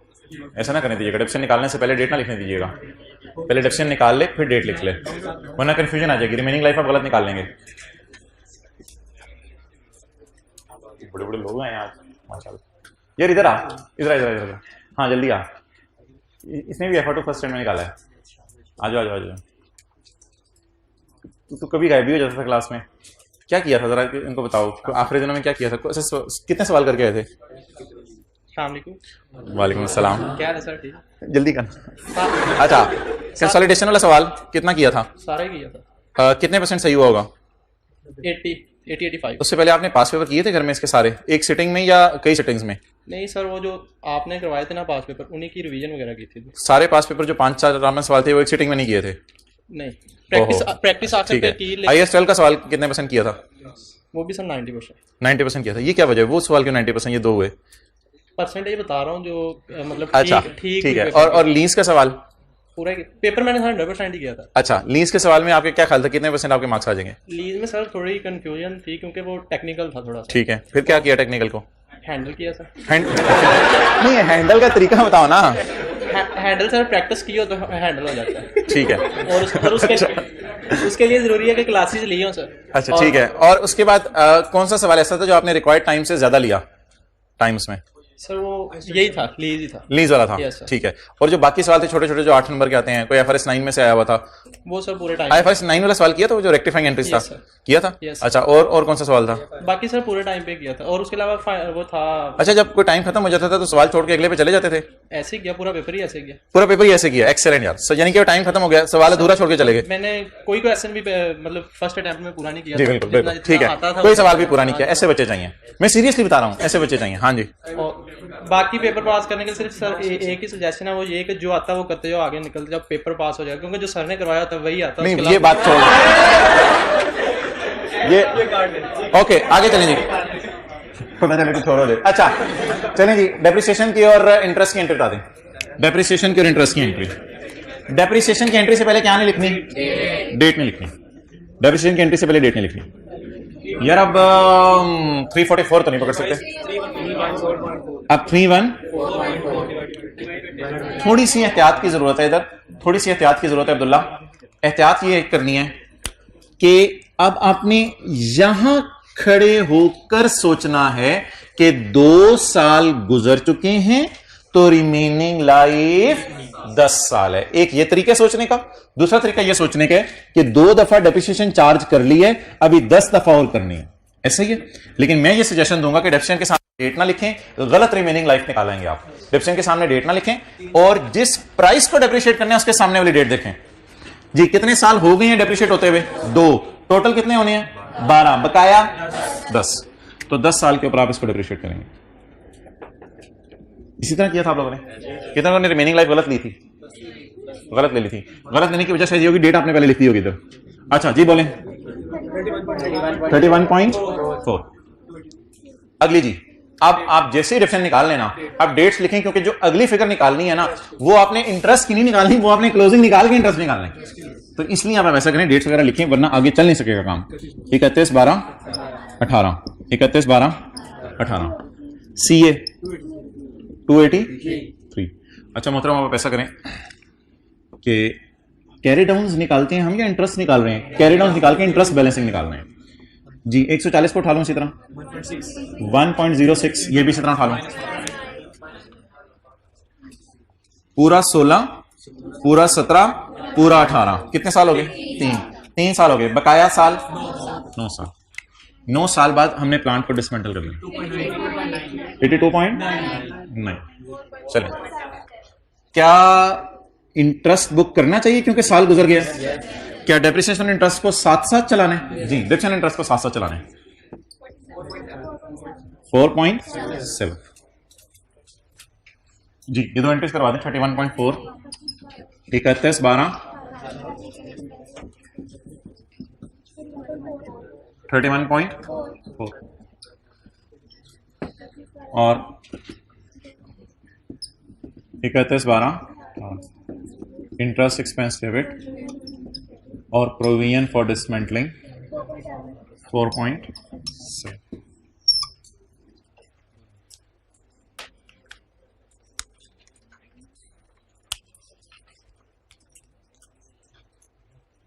कल के क्लास में हम इसमें रिवैल्यूएशन मॉडल डालेंगे, तो सरप्लस और P&L का कॉलम डाल के इस सवाल को करेंगे। अगला साल करने कर लें, वो तो कोई नहीं, होगी अगला साल कर लें 1-2 मिनट है, कर लें अगला साल। नहीं, रिमेनिंग लाइफ की जरूरत नहीं मोहतराम, रिमेनिंग लाइफ की जरूरत नहीं। कोई रोड़ा, कोई स्पीड ब्रेकर रास्ते में आया, कोई मसला आया, बट डेप्शन निकाल ली, बस इसी को चला दें। आप पागलों की तरह डेप्शन दोबारा निकालने की जरूरत नहीं है। डेट लिखे बगैर ही डेप्शन निकाल दें, ट्राई करें जरा सारे। डेप्रिसिएशन 31.4। अच्छा जी, आप डेप्शन निकल आई तो डेट डाल दें सारी।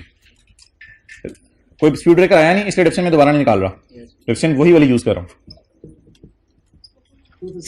CA 251.6। अच्छा जी, अब मुझे बताएं कि पूरा 16, पूरा 17, पूरा 18 और पूरा 19 कितने हो गए? 4 टोटल 12 - 4 8। 140 into 1.87.4.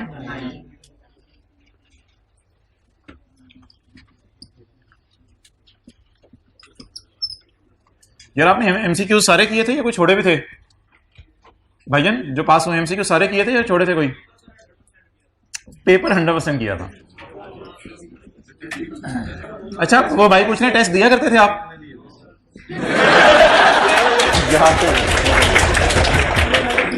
मुझे आवाज नहीं आई, टेस्ट देते होंगे ये। अच्छा, तो